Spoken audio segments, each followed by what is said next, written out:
na meron ng freeze order. Ang alam ko ay kakasuhan na ng NBI. Yeah, may recommendation, May recommendation. na para kasuhan.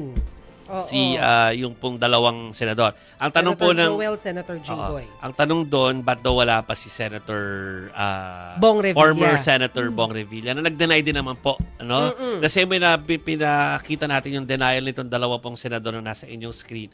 Maski si ex-Senator Bong Revilla ay meron na rin pong denial. Ano po, pinost po namin yan sa lahat ng mga platforms namin.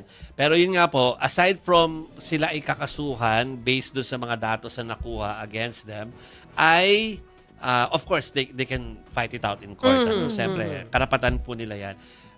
Yung AMLA, yung pag-freeze ng assets. Yes. Sa dalawa.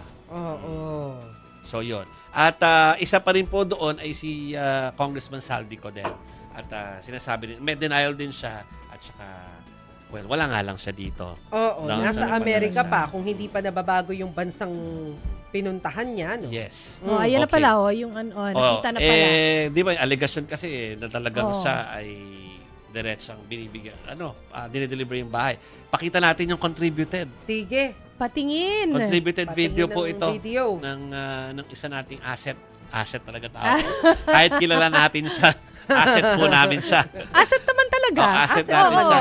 Ayan yung bahay ni Saldico. So, general area is Pasig. Yun lang ang masasabihin namin. Okay? Ito yung nabanggit mo actually, no? A few days ago. Yung una kong sinabi sa inyo, kuha ng mga neighbors yun.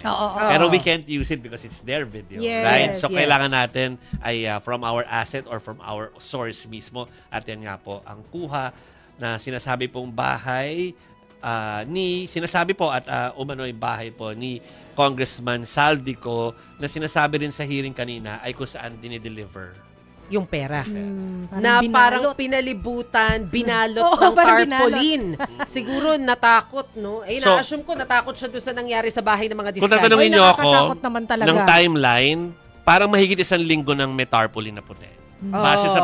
Base sa kwentuhan natin last week hanggang ngayon. Yes, no? yes. So, ganyan na po siya.